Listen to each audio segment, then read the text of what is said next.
பத்திரிகை நண்பர்களிலிருந்து அனைவருக்கும் வணக்கம். முதல்ல இந்த மாதிரி சினிமா ஃபங்க்ஷன்னா ஃபஸ்ட்டு டைரக்டரை பற்றி தான் நான் எங்கே போனாலும் பேசுகிறது. ஆனால் இந்த படத்தில் இந்த விழாவில் வந்து முதல்ல ப்ரொடியூசரை பற்றி பேசுகிறேன். பட் அவரும் ஒரு டைரக்டராக இருக்கிறதுனால அவருக்கு தான் முதல்ல என்னுடைய நன்றி. ஏன்னா நான் தயாரித்த அந்த படம் கூகுள் குட்டப்பா வந்து ரொம்ப வருஷத்துக்கு அப்புறமா, தெனாலிக்கு அப்புறமா கிட்டத்தட்ட 20 வருஷம் கழித்து நான் மறுபடியும் ப்ரொடக்ஷனில் வரும்போது தயாரிக்கிற படம். ஸோ அந்த படத்தில் வந்து நம்ம அசிஸ்டன்ஸை இன்ட்ரடியூஸ் பண்ணோம். ஸோ இவங்க நல்லா வரணுமேன்றது ஒரு பயம் இருந்துகிட்டே இருக்கும்போது அந்த படம் ரிலீஸே ஆகலை. அந்த படத்தை அவர் பார்க்கவும் இல்லை, ஒரு சாங்கு கூட பார்க்கல, ஒரு எந்த சீக்வன்ஸும் பார்க்கல. ஆனால் என்னுடைய அசிஸ்டன்ஸ் அப்படிங்கிற ஒரு நம்பிக்கை மேலே அவங்களுக்கு வந்து அஃப்கோர்ஸ் கதை கேட்டு அந்த கதை பிடிச்சதுக்கப்புறம் தான் ஒரு டைரக்டர் ஆக்கினார். பட் இருந்தாலும் அந்த நம்பிக்கையை வச்சு அவங்கள தட் இஸ் இயக்குனர் ஆக்கிய விஜய் சந்தர் அவர்களுக்கு மிக்க நன்றி. ஏன்னா ஆக்சுவலாக வந்து இந்த படம் ரிலீஸுக்கு முன்னாடியே பண்ணதுனால நீங்கள் தான் அவங்களுக்கு பெரிய சப்போர்ட் ஃபஸ்ட்டு. ஏன்னா அவங்க ஒரு தெம்பாக பண்ணுற அந்த எண்டு போர்ஷன் ஷூட்டிங் ஆச்சு, அந்த போஸ்ட் ப்ரொடக்ஷன்லாம் வந்து ரொம்ப தெம்பாக நமக்கு இன்னொரு படமும் இருக்குது அடுத்தது அப்படின்றது நானும் வெளியில் சொல்லிக்கிறதுக்கு ஒரு பெரிய ஒரு சந்தோஷமாக இருந்தது. ஸோ நன்றி. இன்றைய கதாநாயகன் ஆடியோ ரிலீஸ் தானேப்பா, சாம்சிஎஸ். அவரோட அப்பப்போ கொஞ்சம் ஒர்க் பண்ண அனுபவம் இருக்குது. இந்த கலைஞர் நூறில் கூட என்ன வந்து நான் அந்த கலைஞரின் தசாவதாரம் பண்ண சொல்லி ஒரு 10 இயக்குநர்கள் வந்து நம்ம ஆஃபீஸில் வந்து உக்காண்டாங்க, நீங்கள் தான் பண்ணோம், ஏன்னா தசாவதாரம்னு இருந்தால் நல்லாயிருக்கும் அப்படின்னு யோசிச்சோம். சரி, நான் அதிலெல்லாம் பண்ணிவிட்டு அதில் மியூசிக்கு வந்து சாம்சிஎஸ் சொன்னோன்னா ஒரு வார்த்தை கூட மறுப்பு சொல்லாமல் இம்மீடியட்டாக போட்டு கொடுத்தாரு. ஸோ கொஞ்சம் அப்பப்போ பழக்கம் இருக்குது. அவருடைய ஸ்டுடியோவுக்கும் போயிருக்கேன்.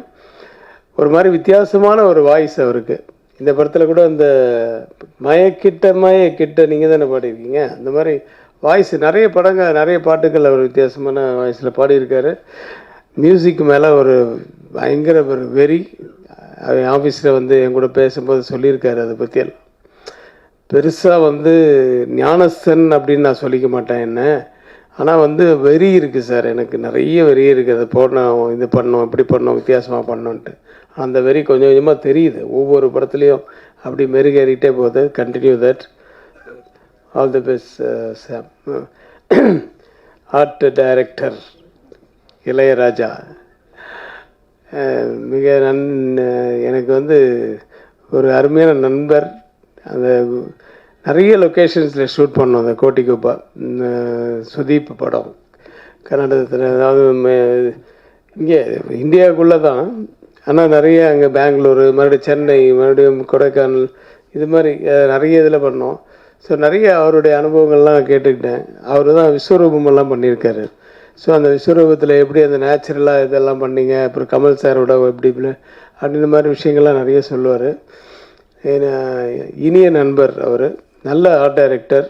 ஒரு இந்த வீட்லையா ஷூட்டிங் அப்படின்ட்டு வந்து வந்த உடனே சுத்திப்பு கேட்டாப்புல ஒரு இதை போட்டு, ஆமாம் ஓனர்லாம் இங்கே உள்ளே இருப்பாங்களா, எப்படி நிறைய நாள் ஷூட்டிங் இருக்கு நம்மளுக்கு, இல்லை ஓனர்லாம் எல்லாம் வெளியே அனுப்பிச்சிட்டோம் அப்படின்னு.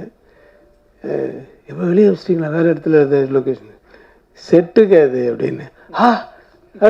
சுதீப் வந்து நிஜமாகவே வந்து பார்த்து ஆச்சரியப்பட்டார். அவர் எவ்வளோ நிறைய படங்களில் வந்து அவர் நடிச்சிருக்காரு, அவர் பார்த்துருக்காரு. அவரே ஒரு இயக்குனர் வேறு. அவரே வந்து அது வந்து செட்டு மாதிரி ஃபீல் பண்ணாத ஒரு வீட்டை வந்து பார்த்த உடனே நிஜமாக ஃபீல் பண்ணார்ல, அதுதான் நமக்கு சக்ஸஸ். அந்த செட்டுன்னு தெரியாத அளவுக்கு. ஸோ அது இங்கே தான் நம்ம லாய்ட்ஸ் காலனியில் பண்ணோம்.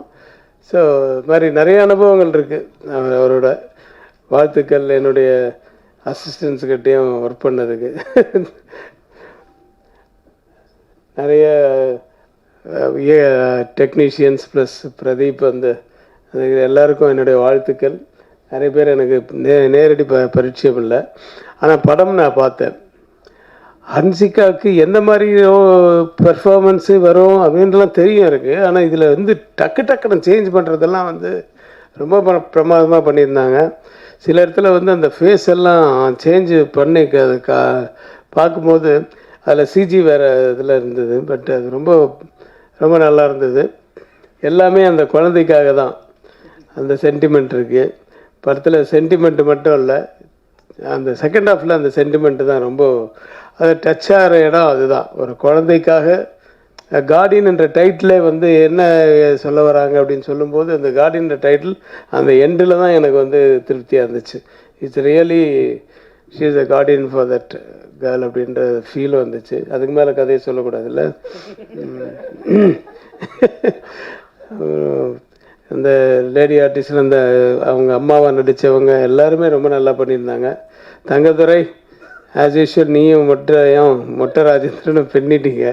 காமெடி இருக்குது, ஆக்ஷன் இருக்குது, நல்ல சாங்ஸ் இருக்குது, எமோஷன்ஸ் இருக்குது, ஹாரர் படத்துக்குரிய விஷயங்களும் இருக்குது, நிறைய எல்லாமே இருக்குது. என்னுடைய படங்களில் இருக்கிற மாதிரி எல்லா கலவையும் சேர்ந்த ஒரு படம் தான் அது. இப்போ கடைசியாக இயக்குநர்களுக்கு வரேன்.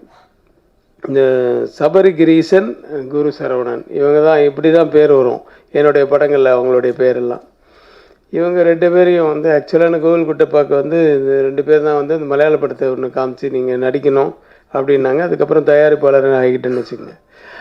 அதில் வந்து நீங்கள் அவங்க அந்த படத்தை இயக்குனராக முதல்ல இருக்க வேண்டியது. அது அந்த படம் எடுக்கலைன்னும் போது நாளே எடுக்கும்போது நீங்களே பண்ணுங்கள் அப்படின்னு சொன்னாங்கன்னா அவங்களுக்கு ரொம்ப சந்தோஷம். ஆனால் பேர் எப்படி சபரிகிரீசன், குரு சரவணன் அப்படின்னு ரொம்ப இருக்கக்கூடாது, ஷார்ட்டாக கூப்பிட்ற மாதிரி இருக்கணும்னு சொல்லிட்டு ஒரு 10 பேர் எழுதி பார்த்ததுக்கு அப்புறம் வந்து சபரி சரவணன், இப்போ குரு சரவணன்ற பதில் சபரி சரவணன் சொல்லி இது பண்ணேன். நீங்கள் என்றைக்குமே ஆனால் நண்பர்களாக இருக்கணும். உங்களுக்குள்ளே ஒத்துமை இருந்து அந்த கதைக்கும் உங்களுக்கு இதுவாக இருந்ததுன்னா டெஃபினட்டாக நீங்கள் ஒன்றா சேர்ந்து பண்ணுங்கள். அப்படி இல்லையா தனித்தனியாக பண்ணால் கூட உங்களுக்குள்ளே இருக்கிற அந்த ஃப்ரெண்ட்ஷிப் மட்டும் போகக்கூடாது அப்படிங்கிறத நான் சொல்லியிருக்கேன் அவங்கக்கிட்ட. ஏன்னா எல்லா விஷயத்துலையுமே ஒத்து வரணும் இல்லையா. அதனால் வந்து அந்த இது இந்த மாதிரி நம்ம அந்த படத்து ரிலீஸுக்கு முன்னாடி அவங்க 2 பேரும் ஒன்றா சேர்ந்து பண்ணுற அளவுக்கு ஒரு படம் அமைஞ்சுது அவங்களுக்கு. 2 பேர் 2 எக்ஸ்ட்ரீம்னு எதுக்கு சொன்னேன்னா, ஒருத்தன் அந்த சரவணன் வந்து எப்போ பார்த்தாலும் சிரிச்சுக்கிட்டே இருப்பான். இது பாருங்கள், இப்படியே எப்போ சிரிச்சிட்டு இருப்பான். இவன் எப்போவும் சிரிக்கவே மாட்டான். அந்த மாதிரி 2 பேரும் 2 டிஃப்ரெண்ட் கேரக்டர்ஸு. இதில் வந்து எனக்கு ஒரு விஷயம் ஞாபகம் வருது. இந்த பாலகிருஷ்ணா படம் பண்ண தெலுங்கில் இப்போ ரீசெண்டாக பாலகிருஷ்ணாவுக்கு வந்து யாராவது அவரை பார்த்து அப்படின்னு சிரிச்சிட்டா போதும், அவருக்கு ஒரே கோவம் வரும். ஏய் எந்துக்கு நவுத்துறாரு, ఆయన ఎందుకు నవ్వుతున్నారు அப்படின்னு ஒருத்தரும் யாராவது கூப்பிட்டு டேய் ஏன்டா சிரிச்சேன், எதுக்குடா என்ன பார்த்து சிரிக்கிற அப்படின்னு. ஒன்றும் இல்லை சார். ஒரு வாட்டி ஏதோ ஒரு இவன் சரவணை மாட்டினான். எப்படின்னா பாபு ஃபேனுக்கு இல்லை திப்பி அப்படின்னு இவன் ஃபேனை திருப்பிட்டு அவருக்கு விக்கெல்லாம் கொஞ்சம் அப்படி அதே மாதிரி இருந்தோடனே இவன் சிரிச்சிட்டான். ஏய் எதுக்கு நவுத்துனாரு சார், நான் ஐயோ போய் அச்சிட போகிறாரு, நம்ம அசிஸ்டண்ட் வேறு அச்சுன்னு சொல்ல. சார் நான் அசிஸ்டண்ட், அது நம்ம assistant director sir Saravanan sir அப்படின்னு. இதில் ஏதோ ஆப்போசிட் கேங்கு அப்படின்னு அவர் ஆப்போசிட் கேங்காக இப்படி கூட அவுத்துட்டு அடிச்சு கூடாண்டி ஏய் அப்படின்னு அடிக்க எழுந்துட்டாரு. நான் வந்து இப்போ போடா டேய் நீ ஏன்டா நிற்கிறேன்னா அப்போ சிரிச்சிட்டு போ அந்த பக்கம் அந்த அப்படின்னு சொல்லிட்டு அவனை திருப்பி விட்டேன்.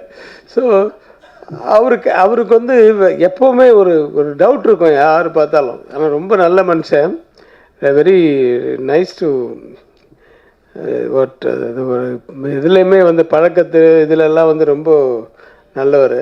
ஆனால் ஒரு எதில் பார்த்தாலும் ஒரு சின்ன டவுட் இருக்கும். ஒரு வித்தியாசமான கேரக்டர். அவர்கிட்ட மாட்டி அடி வாங்கியிருப்பான், அன்றைக்கி தப்பிச்சான். ஸோ அந்த மாதிரி இவன் என்னன்னா எதுக்கு எடுத்தாலும் என்ன இது இப்போ ஒரு சாம்சிஎஸ் சொன்ன மாதிரி தான் எல்லாம் போட்டுட்டு அப்படி திரும்பி பார்த்தோம் 2 பேரும் ஒருத்தன் அவன் சிரிச்சுட்டே இருந்துருவான், இவன் வந்து சைலண்ட்டாக இருந்துருப்பான். முடிவே எடுக்க முடியல. இது என்ன இது நல்லா இருக்கா நல்லா இல்லையா இது சொல்ல மாட்டானுங்கன்ட்டு. நான் கூட எனக்கு கூட அந்த மாதிரி அனுபவம்லாம் இருக்குது. நான் உங்களை சொல்ல தேவா அப்படி தான் தேவா சைலண்ட்டாக தான் போடுவார். சீப்பு கண்ணாடி அப்படின்னு இந்த கிட்டாரை வாசிக்கிறவண்ண அப்படி ஓ சும்மா இப்போ தான் கையே வைக்கிறாரு, அதுக்குள்ளே தலையாட்டுற. அப்புறம் அவங்கள பார்க்கவே மாட்டேன் நான். பார்க்காம அப்படி கண்ணை முடிப்பேன். சார் என்ன சார் தூங்கிட்டீங்களா அப்படின்னுவாங்க. இல்லை அவனுங்களை பார்த்தா பாட்டு நல்லா இருக்க மாதிரியே தோணும், அதனால் பார்க்க மாட்டேன். அது மாதிரி அனுபவம்லாம் இருக்குது நிறைய. ஏன்னா அது நல்லா ஜாலியாக இப்போ இது பண்ணிவிட்டு நம்மளை உசுப்பேற்றி விட்ருவாங்க. அவங்களுக்கு என்ன பாட்டு 2 ஓகே ஆகணும் போன முடிஞ்சிச்சு, அடுத்த மீட்டருக்கு கீழே ரெடியாக இருப்பாங்க ஆளுங்க. அது மாதிரி டைப்பு. ஸோ அதுதான் இவங்கக்கிட்ட அந்த மாதிரி தான். சபரி வந்து ரொம்ப லாஃப்டராக நான் அவனை பார்த்ததில்லை. ஒரு ரொம்ப சத்தம் போட்டு சிரித்து நான் பார்த்ததே கிடையாது. இத்தனைக்கு அண்ணன் பையன் அவர் வந்து என்கிட்ட 10 வருஷமாக அசிஸ்டன்ட் டைரக்டராக இருக்கார், இருந்து இப்போ தான் டைரக்டராக இருக்கார். ஸோ இருந்தாலும் வந்து அவன் ஒருத்தர் ஒரு கேரக்டர் சொல்கிறேன். பட் எனிவே எங்கே இருந்தாலும் வாழ்க, நல்லபடி இன்னும் நிறைய படங்கள் எடுக்கணும். இந்த படமும் வந்து நிஜமாகவே வந்து நான் பார்த்ததுனால சொல்கிறேன், எல்லா கலவைகளும் இருக்குது, ஒரு சென்டிமெண்ட்லேருந்து எல்லாமே இருக்குது. ஸோ இது தேட்டரில் மிகப்பெரிய வெற்றி அடையணும்ன்ட்டு எல்லாம் வல்ல இறைவனை வேண்டி வாழ்த்துக்கிறேன். நன்றி, வணக்கம்.